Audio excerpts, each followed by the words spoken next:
నమస్తే, welcome to TSK news.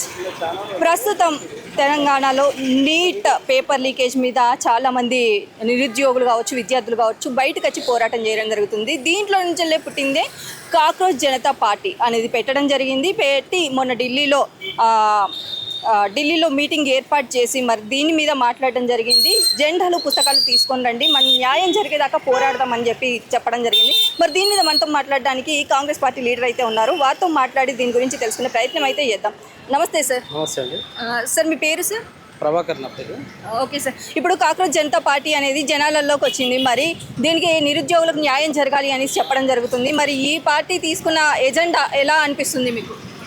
Party తీసుకున్న agenda అంటే ఫస్ట్ దేశమంతా కూడా నరేంద్ర మోదీ పాలనకు వ్యతిరేకంగా నరేంద్ర మోదీ భారతదేశ ప్రజలను మోసం చేస్తాడు అనేది ప్రజలందరికీ చేరిపోయింది. కాబట్టి ఇలా కాక్రోచ్ పార్టీ వచ్చింది, రేపు ఇంకోటి కూడా రావచ్చు. మొత్తానికైతే నరేంద్ర మోదీ ఇచ్చిన హామీలకు దేశ ప్రజలని మోసం చేస్తున్న తీరుకు ఇవాళ నరేంద్ర మోదీ పైన, బీజేపీ ప్రభుత్వం పైన వ్యతిరేకత మొదలైపోయింది. కాక్రోచ్ పార్టీ ఏదైతే ఉందో ఇవాళ నిరుద్యోగులకు ఇవాళ ఉన్నటువంటి పరిస్థితులు ఏంది, భారతదేశంలో నిరుద్యోగ వ్యవస్థ ఎలా పెరిగిపోతుంది అనే దాని గురించి కాక్రోచ్ పార్టీకి కూడా ఈరోజు స్పందన యువత నుంచి బాగా వస్తుంది. ఖచ్చితంగా మోదీకి మాత్రం ఈసారి రాబోయే ఎలక్షన్స్లో ఖచ్చితంగా బుద్ధి చెప్తారని అనుకుంటున్నాను. అంటే ఇప్పుడు అధికారంలో ఉన్నది కాంగ్రెస్ పార్టీ. మరి ఈ కాంగ్రెస్ పార్టీ అనేది కొన్ని పథకాలు తీసుకొచ్చినాం, మేము జనాలలోకి వెళ్తున్నాం అనేసి మీరు చెప్పడం జరుగుతుంది. అసలు నిజంగానే జనాలకు అందినాయా ఇవన్నీ? 100% జనాలలోకి అందినాయండి. ఇప్పుడు 2.5 నుంచి 3 సంవత్సరాలు అయింది కాంగ్రెస్ పార్టీ అధికారంలోకి వచ్చి. ఈ తక్కువ టైంలోనే ఇన్ని అభివృద్ధి పథకాలు చేయడం అనేది కాంగ్రెస్ పార్టీతోనే, రేవంత్ రెడ్డి ప్రభుత్వంతోనే సాధ్యమండి అది. ఎందుకంటే 10 ఏళ్ల పాలన ఏ అభివృద్ధి సంక్షేమ పథకం కూడా ప్రతి ఒక్కరికి చేరలేదు. ఆ అభివృద్ధి ఏదైతే సంక్షేమ పథకాల పేరుతోని ప్రజల డబ్బును కొల్లగొట్టిల్లు తప్ప ప్రజల రాష్ట్రంకి అభివృద్ధి జరిగింది మాత్రం లేదు. ఈ తక్కువ సమయంలో సుమారుగా 30 నెలల సమయంలోనే ఇప్పటికీ కాంగ్రెస్ పార్టీ చేస్తున్న అభివృద్ధి ఏదైతే ఉందో ప్రజలు చూస్తూ ఉన్నారు. తప్పకుండా రాబోయేది కూడా మా కాంగ్రెస్ పార్టీయే. మళ్ళీ రేవంత్ రెడ్డి సీఎం అవుతాడు. ఇప్పటి వరకు ఒక్క పథకం కూడా నెరవేర్చలేదు. అలాంటి కాంగ్రెస్ పార్టీ ఇప్పుడు అధికారంలోకి మళ్ళీ 2028లో ఎలా వస్తుంది అనేసి అనుకుంటున్నారు? ఇప్పుడు సన్న బియ్యం తింటారు ప్రజలు. తర్వాత నిరుద్యోగులకు సంబంధించి నోటిఫికేషన్స్ వస్తున్నాయి. తర్వాత 200 యూనిట్ల కరెంటు బిల్లు అది కూడా ఇచ్చిండు పథకం. ఇట్లా అన్ని పథకాలు అమలు చేస్తూ ఉన్నాడు కదా, ఇంకేం కావాలి? ఇచ్చిన హామీలు ఇప్పటికే 30 నెలలు సగం హామీలు పూర్తి చేసిండు. ఇందిరమ్మ ఇల్లు కూడా కట్టిస్తూ ఉన్నాడు. ఎటువంటి పార్టీలు, మతాలు, కులాలు అనే భేదం లేకుండా ప్రతి ఒక్కరికి ఇందిరమ్మ ఇల్లులు కూడా ఇస్తూ ఉన్నాడు. ఇంకేం కావాలి? చేస్తూ ఉన్నాడు కదా ప్రజల్లో. ఎన్ని ఇందిరమ్మ ఇల్లు ఇచ్చారు? ఇందిరమ్మ ఇల్లు అంటే దశల వారీగా పోతూ ఉన్నాయండి.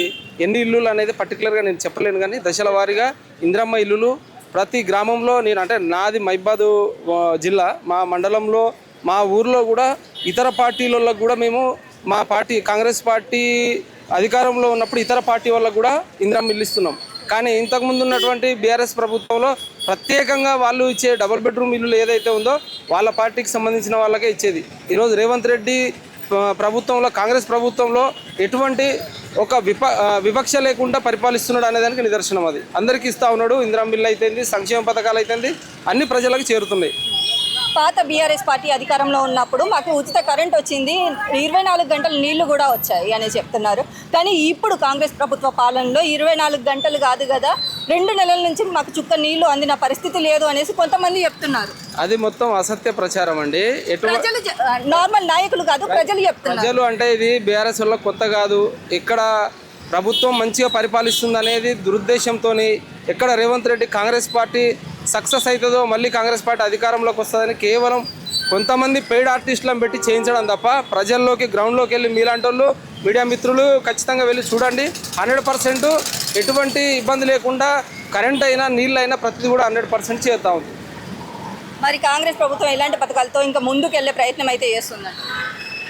ఇచ్చిన 6 గ్యారంటీలు 100% పూర్తి చేసి, ఇంకొక విషయం ఏంటి అంటే చెప్పని పథకాలు కూడా, హామీలో లేనటువంటి పథకాలు కూడా ఖచ్చితంగా చేస్తూ ఉన్నది. ఇప్పటికే సన్నబియ్యం హామీలో లేనిదే ఇట్లాంటి పథకాలను కూడా చేస్తూ ఉన్నది. ఎంతవరకు సాధ్యమైతే అంతవరకు కాంగ్రెస్ పార్టీ, రేవంత్ రెడ్డి గారు ప్రజలకు తన స్వార్థం లేకుండా తెలంగాణ రాష్ట్ర ప్రజలందరికీ కూడా న్యాయం జరిగే విధంగా, ఆయన కాంగ్రెస్ పార్టీ అభివృద్ధి చెందే విధంగా, అలాగే సెంట్రల్లో ప్రధానమంత్రి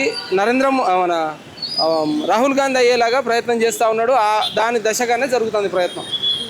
అంటే కాంగ్రెస్ ప్రభుత్వం రాగానే రైతులను రాజం చేస్తాం అనేసి అని అన్నది. రైతులను ఇప్పుడు పట్టించుకున్న పరిస్థితి లేదు, యూరియా పంచాల్సిన పరిస్థితి కూడా లేదు, అసలు యూరియా ఎవ్వరికీ అందట్లేదు అని చెప్తున్నారు. ఇప్పుడు పండించిన ధాన్యం కూడా కొనట్లేదు, అసలు రోడ్డు మీదకి వచ్చి ధర్నాలు చేస్తున్న పరిస్థితి కనిపిస్తుంది. మరి దీని మీద ఏమంటారు? అంటే యూరియా విషయంలో అది 100% ఎక్కడ మైనస్ జరిగిందో ప్రజలందరికీ తెలుసు. మీడియా ముఖంగా మన